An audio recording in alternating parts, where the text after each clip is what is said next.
Hello viewers, পুরা crypto মার্কেটের একটা সিনারি আমি আপনাদেরকে দেওয়ার চেষ্টা করব। এখানে আপনারা দেখতে পাচ্ছেন যে পুরা মার্কেট কিন্তু কিছুটা গ্রিন, কিছুটা আপনার রেড জোনে আছে। এছাড়া আপনার যে 5 দিন পর যে ফেডের যে এফওএমসি মিটিং আছে, সেই মিটিংয়ে রেট কাট হবে কিনা সেই সম্বন্ধে আপনাদের বিস্তারিত জানাবো। দেন এখানে হচ্ছে আপনার ইউএসের ইকোনমির গ্রোথ কেমন হচ্ছে এবং সেটা কীভাবে ইম্প্যাক্ট ফেলবে আমাদের ক্রিপ্টো কারেন্সির উপরে, সেটা নিয়ে আলাপ করব।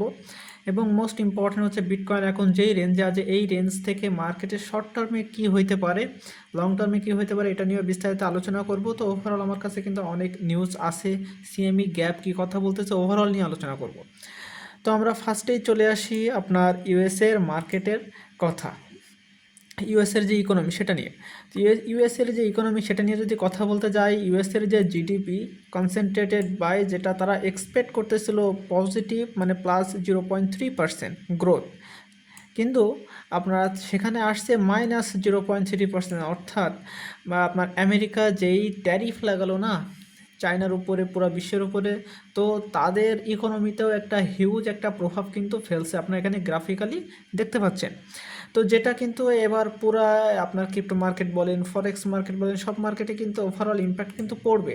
এবং এর থেকে বড় জিনিস হচ্ছে আমাদের রেট কাট যদি হতে হয় তাহলে কিন্তু ইনফ্লেশন সেটা কিন্তু কম হতে হবে। কিন্তু আপনারা এখানে ক্লিয়ারলি দেখতে পাচ্ছেন যে ইউএসের পিসিই প্রাইস ইন্ডেক্স, এটা হচ্ছে 2.3%, এটা তারা এক্সপেক্ট করতেছিল 2.2%, কিন্তু তাদের যেই রেজাল্ট আসছে সেটা হচ্ছে 2.3%। তো এরকম যদি রেজাল্ট আসতে থাকে তাহলে কিন্তু ইনফ্লেশন কিন্তু আপনার যদি 2-এর নিচে বা 2 যদি না হয় তাহলে কিন্তু রেট কাট করবে না, এটা কিন্তু আমাদের চাচা বলে দিছিল।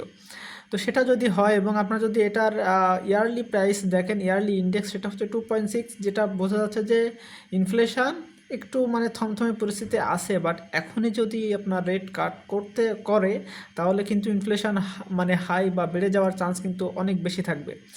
এবং আরও সবথেকে বড় একটা খবর সেটা হচ্ছে ইউএসএতে উইকলি যে জবলেস, অর্থাৎ যারা জব হারাচ্ছে, তেমন হচ্ছে তারা যে এক্সপেক্ট করছিল তার থেকে সপ্তাহে প্রায় 2,41,000 কিন্তু মানুষ বেশি জব হারাচ্ছে। তো সেটা কিন্তু তাদের ইকোনমি বলেন, তাদের জিডিপি পড়তে, তাদের ইকোনমির যে ট্রাভেল সেটা কিন্তু বোঝাচ্ছে চায়নার উপরে ট্যারিফ লাগানোর পরে এবং বিভিন্ন দিক থেকে। এটা বেসিক্যালি হচ্ছে আপনার বোঝা যাচ্ছে যে ম্যানুফ্যাকচারিং যেই আপনার জবগুলো সেইগুলোতে এই জিনিসগুলো বেশি ঘটতেছে। তো এটা যদি হয় তাহলে কিন্তু পুরো মার্কেটের উপরে এটা কিন্তু একটা ব্যাড নিউজ। হ্যাঁ, তো মার্কেটের উপর কিন্তু স্বাভাবিকভাবে প্রভাব পড়বেই। এরপরে যদি আমি আপনাদেরকে কথা বলি যে তা বাদেও কিন্তু একটা নিউজ আসছে এই নতুন সম্প্রতি, সেটা হচ্ছে যে তারা কিন্তু আবার 1,77,000 জব কিন্তু এই মাসে আবার নতুন করে অ্যাড করছে। কিন্তু এটা কিন্তু তারা যে উইকলি যে জব লিসের হার সেটা কিন্তু একই থাকতেছে এবং এই 1,77,000 জব নতুনভাবে দেওয়ায় এটাতে কিন্তু যে আনএমপ্লয়মেন্ট যে রেট আছে ওটা কিন্তু অ্যাডজাস্ট থাকবে, মানে হচ্ছে সমান সমান থাকবে। এটা কিন্তু খুব বাড়বে বা কমবে এটা আশা করা যাচ্ছে না এবার। এখন চলে আসি আমরা যে রেট কাটের যে বিষয়, রেট কাটে বলতে আর 5 দিন 4 ঘন্টা বাকি আছে, এরপরে এফওএমসি একটা মিটিং হবে। এই মিটিংয়ে জানা যাবে যে আসলে রেট কাট হবে কি না। বাট আপনারা যদি দেখতে পান, আমি যদি আপনাদেরকে একটা জিনিস দেখাই, যে সেটা হচ্ছে এই যে আপনার মে মাসের যে রেট কাটের যে এটা চলতে সেটাতে অধিকাংশ মানুষ প্রায় দেখেন 98% মানুষ এইখান থেকে তারা মতামত জানাচ্ছে যে এইবার রেট কাট হবে না। এরপরে যদি আমি আপনাদেরকে জুন মাসের যেই এফওএমসি মিটিং হয় সেটার যদি আমি আপনাদেরকে ইনফরমেশন দেখাই, সেখানে দেখা যাচ্ছে যে প্রায় হচ্ছে বোঝা যাচ্ছে যে 50%-এর উপরে চান্স আছে যে এবার রেড কার্ড হবে। কিন্তু আপনার জুলাই মাসের দিকে যদি দেখা হয় তাহলে সেখানে লেখা আসছে যে 90% চান্স আছে যে রেড কার্ড হবার। আমার মনে হচ্ছে, আমার পার্সোনালি অভিমত, যে সেটা হচ্ছে যে জুন এবং জুলাই মাসে এই 2 মাসের ভিতরে রেড কাট হতে পারে। এবং এই 5 দিন পর যে এফএমসির মিটিং, এই এফএমসির মিটিংয়ে হয়তো বা রেড কাটটা একটু ডিলে করে দিতে পারে, বিকজ তাদের ইকোনমির যেই আপনার হচ্ছে এখন পর্যন্ত যে গ্রোথ, ইকোনমির যে অবস্থা সেটার দিকে খেয়াল করে, এবং তাছাড়াও তাদের যে পিসি প্রাইস ইন্ডেক্স সেটার দিকে বা ইনফ্লেশনের দিকে খেয়াল করে তারা এখন ভাবতে পারে যে এই মুহূর্তে যদি রেটটা কাট করে তাহলে ইনফ্লেশন বেড়ে যাওয়ার আরও চান্স থাকবে। তো তারা হয়তো বা এইটাই চাইবে যে এখন পর্যন্ত আপনার রেট কাটটা আনচেঞ্জ রেখে ইনফ্লেশন আরেকটু কমিয়ে দেন রেটটা কাট করতে। তো এই ছিল রেট কাটের বিষয়। যদি আমি আপনাদেরকে এখন বিটকয়েনের যে আপডেট সেটা যদি দেওয়ার চেষ্টা করি, তাহলে আপনারা দেখতে পাচ্ছেন যে মার্কেট এখন যেই রেঞ্জে আছে এটা হচ্ছে একটা বলতে পারেন যে গোল্ডেন জোন। এখান থেকে মার্কেট কিন্তু আপনার হচ্ছে একটু পুল ব্যাক করার পসিবিলিটি অনেক বেশি থাকবে। এর অনেকগুলো কারণ আছে। আমি যদি আপনাদেরকে দেখাই যে মার্কেটের লো এবং হাই এই রেঞ্জের ভিতরে মার্কেট কিন্তু এখন 61 থেকে 65 যে রেঞ্জ, এই রেঞ্জের ভিতরে মার্কেট কিন্তু ডেইলি টাইম ফ্রেমে আসে এবং এইখানে কিন্তু একটা রেজিস্ট্যান্স লেভেলও আছে। তো সেটার দিকে খেয়াল করলে মার্কেট পুরো একটা রেজিস্ট্যান্স জোনে আছে এবং এইখান থেকে মার্কেট যে কোনো দিকে মুভ দিতে পারে।